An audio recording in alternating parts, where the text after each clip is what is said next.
माँ की मुस्कान। आज हम पढ़ेंगे अगला नाटक, जो नाटक नंबर 9, आषाढ़ का एक दिन। ये नाटक 1958 में प्रकाशित हुआ था और एक साल बाद में संगीत नाटक अकादमी पुरस्कार भी इनको मिला था इसी नाटक पर, आषाढ़ का एक दिन नाटक पर। इसकी भूमिका में, इस नाटक की भूमिका में मोहन राकेश जी ने लिखा है कि हिंदी रंगमंच की हिंदी भाषी प्रदेश की सांस्कृतिक पूर्तियों, हिंदी रंगमंच की हिंदी भाषी प्रदेश की सांस्कृतिक पूर्तियों और आकांक्षाओं का प्रतिनिधित्व करना होगा, रंगों और राशियों के विवेक को व्यक्त करना होगा। तो आषाढ़ का एक दिन नाटक में इनकी भूमिका में उन्होंने लिखा था। आषाढ़ का एक दिन जो नाटक है वो कालिदास के निजी जीवन पर आधारित है। ये जो नाटक है ये कालिदास के निजी जीवन पर आधारित है। होता ये है कि कालिदास हिमालय की तराई में एक गांव में रहते हैं और गांव में एक मल्लिका नाम की युवती से वो प्रेम करते हैं। अब धीरे धीरे ये होता है कि कालिदास जी जैसे ही अपनी रचना लिखना प्रारंभ कर देते हैं तो मल्लिका को छोड़कर उज्जैन के नरेश होते हैं, वो उनको वहाँ पे अपने राज्य में आमंत्रित करते हैं, जैसे इस गुप्तकालीन दरबार के समय। तो वो वहाँ पे आमंत्रित करते हैं और अपने राज्य में रहने को कहते हैं और संरक्षण भी उनको प्राप्त होता है। उस समय वहाँ पे रहते हैं, फिर लिखने का, अपने रचना लिखने का कार्य प्रारंभ करते हैं और ख्याति प्राप्ति उनको मिलती है। फिर धीरे धीरे जो उज्जैन के जो नरेश है, उनकी जो पुत्री है राजकुमारी प्रिय गुमंजरी, उनसे वो विवाह भी कर लेते हो और उनको कालिदास को जागीर के रूप में मिलता है कश्मीर। क्या मिलता है?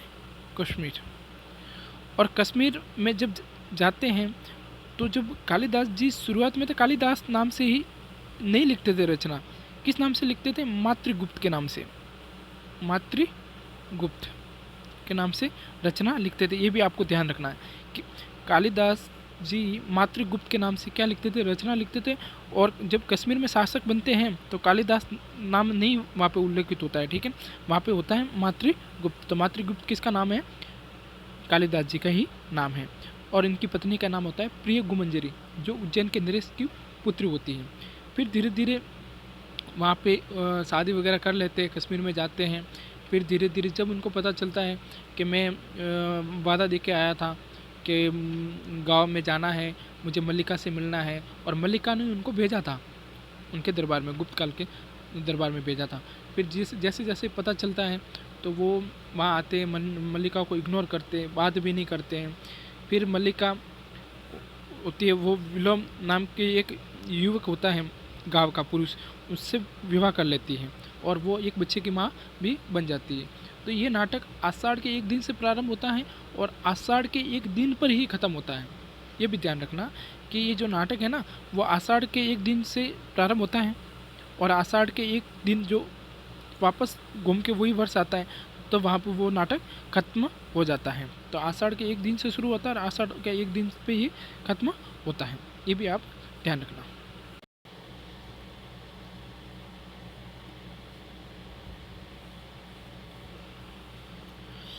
आषाढ़ का एक दिन नाटक 1958 में प्रकाशित हुआ नाटककार मोहन राकेश द्वारा रचित हिंदी नाटक है। इस नाटक का शीर्षक कालिदास की कृति मेघदूतम की शुरुआती पंक्तियों से लिया गया है। जो कालिदास की जो रचना थी संस्कृत भाषा में मेघदूतम, उनकी जो शुरुआती पंक्तियाँ हैं ना, वहीं से आषाढ़ का एक दिन नाटक मोहन राकेश जी ने लिखा है 1958 में। जिसका अर्थ क्या है? वर्षा ऋतु का पहला दिन। वर्षा ऋतु का पहला दिन आषाढ़ का एक दिन, और ये नाटक ख़त्म भी होता है इसी आषाढ़ का एक दिन, यानी कि वर्षा ऋतु के एक दिन से, यानी कि एक साल तक ये चलता रहता है। यानी कि एक साल की घटनाओं का इसमें वर्णन किया गया, यानी कि आषाढ़ से एक दिन से शुरू होता है और आषाढ़ के एक दिन पे ही वो खत्म करते हैं, यानी कि एक साल में ये लिखा गया नाटक था।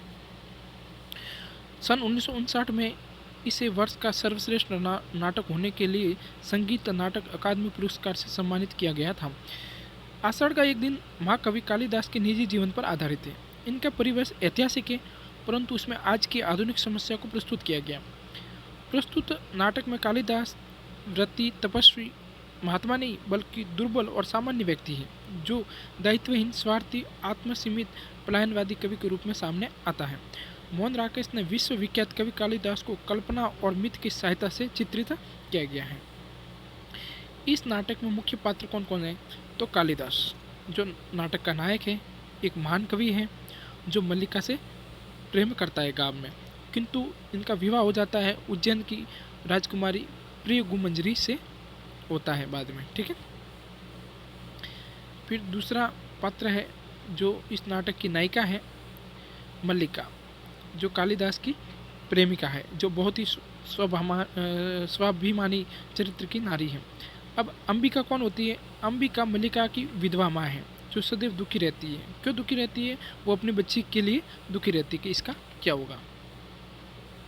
प्रिय गुमंजरी, प्रिय गुमंजरी उज्जैन नरेश की पुत्री है, राजकुमारी है, जिसका विवाह कालिदास से होता है। विलोम, विलोम मल्लिका के गांव का एक पुरुष है जो उसकी संतान का पिता है। अंत में जब कालिदास जी गांव में नहीं आते तो विलोम से वो विवाह करती है। कौन?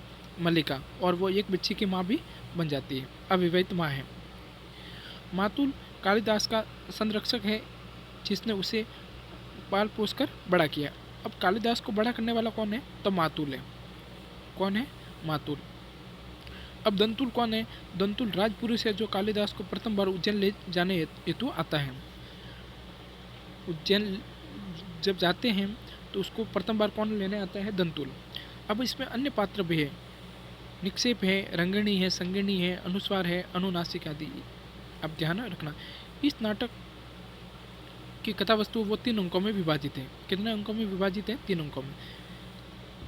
कथा वस्तु का आरंभ आषाढ़ के प्रथम दिन से होता है। मल्लिका के शब्दों में, आषाढ़ का पहला दिन और ऐसी वर्षा माँ, ऐसी धारासार वर्षा दूर दूर तक उपत्यका भीग गई और मैं भी तो भीग गई हूँ। देखो ना माँ कैसे भीग गई हूँ। अब इसमें एक शब्द आया उपत्यका। उपत्यका बोलते हैं पर्वतीय भाग की नीचे की समतल भूमि। पर्वतीय भाग होता ना, पर्वत, उसकी नीचे की समतल भूमि होती है ना, उसको बोलते हैं उपत्यका है। ठीक है।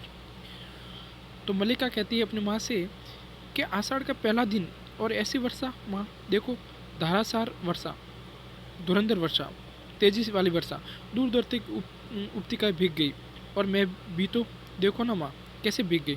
कालिदास और मल्लिका गाँव प्रांतर की पर्वत श्रृंखलाओं को स्पर्श करती हुई मेघमालाओं को निहार रहे हैं।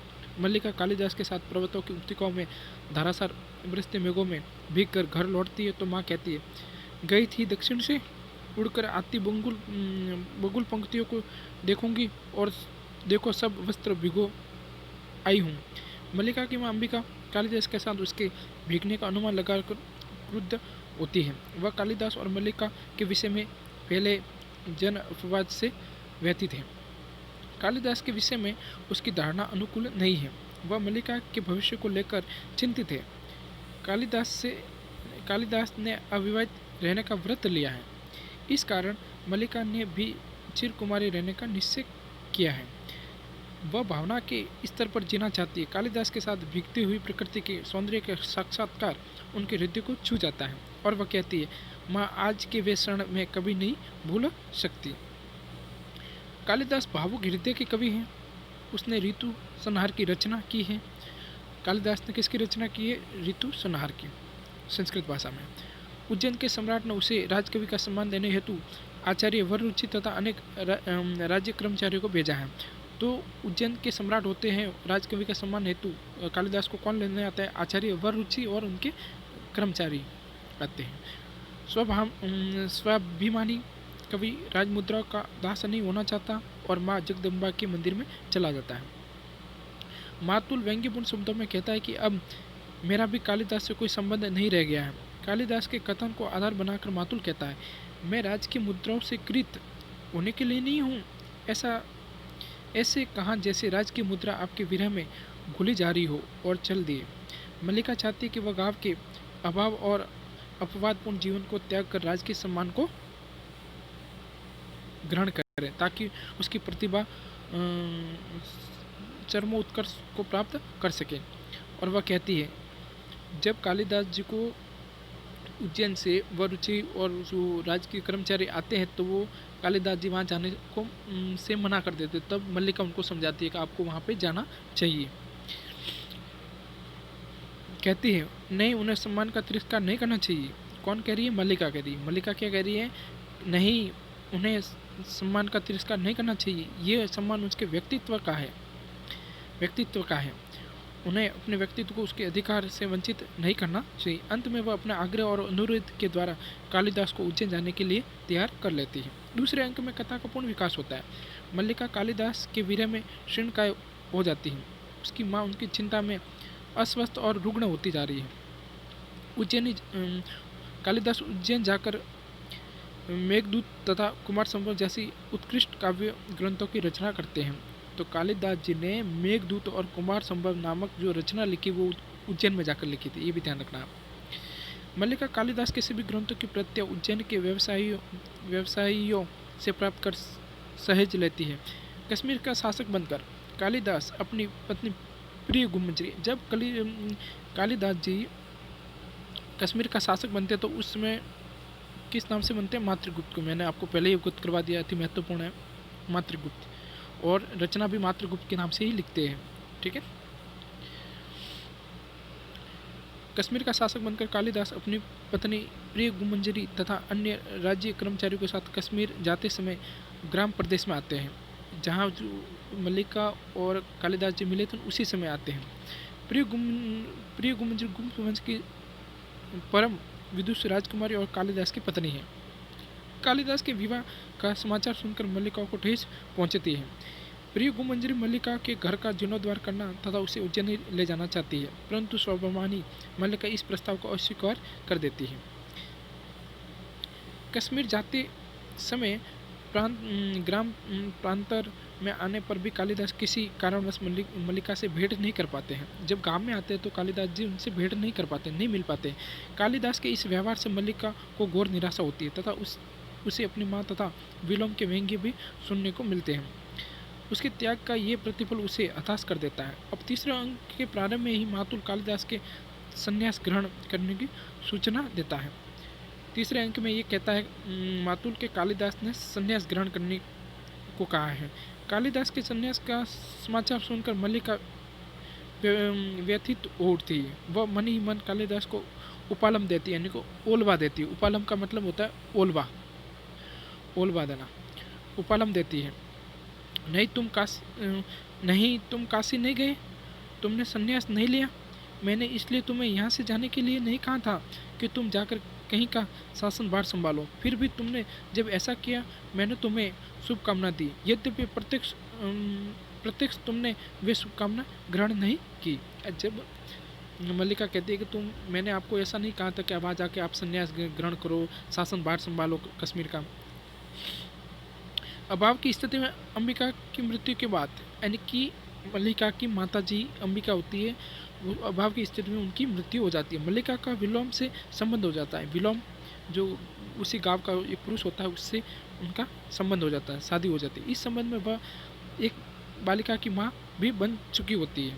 आषाढ़ का फिर वही प्रथम दिवस आता है, यानी कि आषाढ़ के दिन से शुरू होता है और आषाढ़ का प्रथम दिवस जो आता है वही जिस दिन से शुरू होता है वही दिन वापस आता है। आकाश में मेघ घिरे होते, मूसलाधार वर्षा हो रही है। मल्लिका कालिदास के विषय में ही चिंतित करती है कि अचानक द्वार खोलकर कालिदास आ जाता है।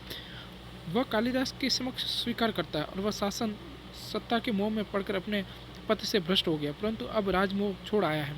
मल्लिका के समक्ष वह फिर से जीवन आरंभ करना चाहता है। सहसा अंदर से किसी के रोने के शब्द सुनाई देता है। कालिदास हतप्रभ होकर देखने लगता है। मल्लिका उस बच्ची को अपना वर्तमान बताती है। उसी समय विलोम आकर उस बच्ची तथा मल्लिका पर अपने अधिकार का संकेत दे देता है। कालिदास यह सच्चाई सुनकर मर्माहत हो जाता है। मल्लिका अब तक बच्ची को लेकर वापस आती है, तब तक कालिदास जा चुका होता है और वह द्वार खोलकर उसे पुकारती है, परंतु मुड़कर भी नहीं देखता। मल्लिका बच्ची को वक्ष यानी छाती से और अधिक सटाकर सिचकती रहती है और आषाढ़ के प्रथम दिवस सब कुछ समाप्त होता है, यानी कि जिस दिन से शुरू होता है उसी दिन पे वापस खत्म हो जाता है। नाटक की कथा वस्तु कौतूहलवर्धक तथा घटना प्रधान है। कार्य व्यापार परस्पर संबंध कहीं भी शीतलता नहीं है। कथा शिल्प तथा नाट्य शिल्प की दृष्टि से भी नाटक सर्वथा सफल है। आषाढ़ का दिन नाटक में नाटककार मोहन राकेश ने भौतिक दर्शन और प्रवृत्ति मार्ग और निवृत्ति मार्ग को घनीभूत द्वंद्व का ही चित्रण किया है। तो किसका चित्रण किया? भौतिक दर्शन और प्रवृत्ति मार्ग का और निवृत्ति मार्ग के घनीभूत द्वंद्व का चित्रण किया। नाटककार मोहन राकेश ने दिखाया कि जीवन में भोग कुछ समय तक मानव मन को अपनी ओर आकृष्ट तो किए रहते, किंतु अंत में वे अपना महत्व खो देते, क्योंकि वे सत्य नहीं, क्षणिक होते हैं, कुछ समय के लिए होते हैं। भोगों के प्रति मानव मन का आकर्षण क्षणिक होता है। निश्चय ही प्रवृत्ति की अपेक्षा निवृत्ति मार्ग का अधिक प्रभाव रहता है। नाटक में भौतिकवादी जो एक चार्वाक दर्शन और बौद्ध दर्शन के दोनों को भी इसमें प्रस्तुत किया है। तो इसमें किस किसको दर्शन, कौन कौन से दर्शन को प्रस्तुत किया? एक चार्वाक दर्शन, एक बौद्ध दर्शन। आषाढ़ का एक दिन नाटक के मुख्य पात्र कालिदास है, मल्लिका है। विलोम के जीवन दर्शन में मूलतः भिन्नता है। कालिदास जहाँ प्रवृत्ति में उबर कर निवृत्ति को और अग्रसर होता है, मल्लिका प्रवृत्ति के भाग पर ही विवश होकर रह जाती है। वास्तव में कालिदास और मल्लिका एवं विलोम का द्वंद्व आकर्षण औचित्य का द्वंद्व है, आसक्ति और अनासक्ति का द्वंद्व है। नाटक का कथानक एक ऐसे ऐतिहासिक काल पर आधारित जिसे हम दर्शन का संधिकाल कह सकते हैं। आषाढ़ का एक दिन नाटक के दो प्रमुख पात्र है, कालिदास और मल्लिका। कालिदास है वो प्रवृत्ति मार्ग का है, जबकि मल्लिका है वो निवृत्ति मार्ग का प्रतिनिधित्व पात्र के रूप में चित्रित किया है। ये भी ध्यान रखना। नाटक का नायक कालिदास भोगों से उबर कर संन्यास ग्रहण करता है। मल्लिका भौतिक आवश्यकता वश विलोम के साथ रहने को विवश होती है। नाटककार ने सिद्ध किया है कि आवश्यकता की पूर्ति भावना से नहीं हो सकती। खुद मोहन राकेश जी कहते हैं कि आवश्यकता की पूर्ति भावना से नहीं हो सकती, आवश्यकताओं को यथार्थ में ही पूरा किया जा सकता है। मोहन राकेश जी ने क्या कहा है कि आवश्यकताओं की पूर्ति भावना से नहीं होती, आवश्यकता को यथार्थ में ही पूरा किया जा सकता है। अति महत्वपूर्ण कथन है, ध्यान रखना। मल्लिका को विलोम के समक्ष आत्मसमर्पण करना ही पड़ता है और वह कालिदास से कहती है, कौन? मल्लिका, कि तुम जीवन में तटस्थ हो सकते हो, परंतु मैं तो अब तटस्थ नहीं हो सकती। क्या जीवन को तुम मेरी दृष्टि से देख सकते हो? जानते हो मेरे जीवन के ये वर्ष कैसे व्यतीत हुए थे? पहचान सकते हो ये मल्लिका है जो धीरे धीरे बड़ी हो रही है, अपने बच्चे के बारे में बता रही हूँ, और माँ के स्थान पर अब मैं उसकी देखभाल करती हूँ। ये मेरे अभाव की संतान है। अब इस नाटक के मुख्य कथन कौन कौन से हैं? तो प्रथम अंक में मल्लिका कहती है कि आषाढ़ का पहला दिन और ऐसी वर्षा, माँ ऐसी धारासार वर्षा दूर दूर तक की उपती का भीग गई। अपनी माँ को कहती है, जब मल्लिका प्रथम अंक में ही शुरुआत में मैंने आपको बता दिया था। प्रथम अंक में ही मल्लिका कहती है, सौंदर्य का ऐसा साक्षात्कार मैंने कभी नहीं किया जैसे वह सौंदर्य अस्पर्श्य होते हुए भी मार्शल हो। मैं उसे छू सकती थी, देख सकती थी, पी सकती थी, तभी मुझे अनुभव हुआ कि वह क्या है जो भावनाओं को कविता का रूप देता है। प्रथम अंक में मल्लिका की माताजी का कथन है कि आज तुम्हारा जीवन तुम्हारी संपत्ति है, मेरा तुम पर कोई अधिकार नहीं है। अंबिका कहती है कि आज तुम्हारा जीवन तुम्हारी संपत्ति है, मेरा तुम पर कोई अधिकार नहीं है, अपनी बच्ची को कहती है, यानी कि मल्लिका को। मल्लिका प्रथम अंक में कहती है, मैंने भावना में एक भावना का वर्णन किया है, मेरे लिए वह संबंध और सब संबंधों से बड़ा है। मैं वास्तव में अपनी भावनाओं से प्रेम करती हूँ, जो पवित्र है, कोमल है, अनस्वर है। प्रथम अंक में अंबिका कहती है, माँ का जीवन भावना नहीं कर्म है। अति महत्वपूर्ण कथन है कि माँ का जीवन भावना नहीं कर्म है, अंबिका कहती है। ठीक है, किसको कहती है? मल्लिका को, अपनी बेटी को। प्रथम अंक में दंतुल का कथन है कि सम्राट ने स्वयं ऋतु संहार पढ़ा और उसकी प्रशंसा की है, इसलिए आज उज्जैनी का राज्य ऋतु संहार के लेखक का सम्मान करना और उन्हें राजकवि का आसन देना चाहता है। आचार्य वरुण ऋषि इसी उद्देश्य से उज्जैन से यहाँ आए हैं। जब ये घटना ये होती है कि कालिदास जी गांव में रहकर ऋतु संहार नामक रचना लिखते हैं, तो वो रचना उज्जैन के सम्राट पढ़ते हैं और पढ़ते उनको अच्छी लगती है और कालिदास को राजकवि का सम्मान देना चाहते हैं। तो उसी समय वहाँ वरुचि और दंतुल कालिदास को सम्मान के लिए वहाँ पे उज्जैन में आमंत्रित करने के लिए, लेने के लिए वहाँ पे आते हैं और कहते हैं। ठीक है, तो ये दंतुल का कथन है। वह व्यक्ति आत्मसीमित है, संसार में अपने सिवा उसे और किसी से मोह नहीं है। ये प्रथम अंक में अंबिका का कथन है। प्रथम अंक में अंबिका का दूसरा कथन है कि तुम्हारे साथ उसका इतना ही संबंध है तुम एक उपादान हो जिसके आश्रय से वह अपने से प्रेम कर सकता है, अपने पर गर्व कर सकता है। कालिदास के बारे में बता रही है अंबिका अपनी बेटी को। प्रथम अंक मातुल कहता है कालिदास के बॉस कि मैं राज की मुद्राओं से कृत होने के लिए नहीं हूँ। मातुल का कथन है। प्रथम अंक में अंबिका का कथन है कि सम्मान प्राप्त होने पर सम्मान के प्रति प्रकट की गई उदासीनता व्यक्ति के महत्व को बढ़ा देती है। प्रथम अंक में निक्षेप का कथन है, अति महत्वपूर्ण कथन है कि योग्यता एक चौथाई व्यक्तित्व का निर्माण करती है, स्फूर्ति प्रतिष्ठा द्वारा होती है। कि जो योग्यता होती है वो एक चौथाई व्यक्तित्व का निर्माण करती है और जो शेष पूर्ति होती है वो प्रतिष्ठा द्वारा होती है। तो प्रथम अंक में किसका कथन है? निक्षेप का कथन है। फिर प्रथम अंक में विलोम का कथन है कि छंदों का अभ्यास मेरी वृत्ति नहीं है, छंदों का अभ्यास मेरी वृत्ति नहीं है।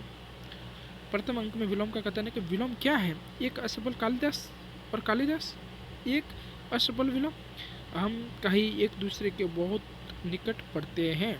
प्रथम अंक में कालिदास जी का कथन है कि वर्षों का व्यवधान भी विपरीत हो, विपरीत से दूर नहीं करता, यानी कि वर्षों का व्यवधान भी विपरीत को विपरीत से दूर नहीं कर सकता। प्रथम अंक में कालिदास जी का कथन है।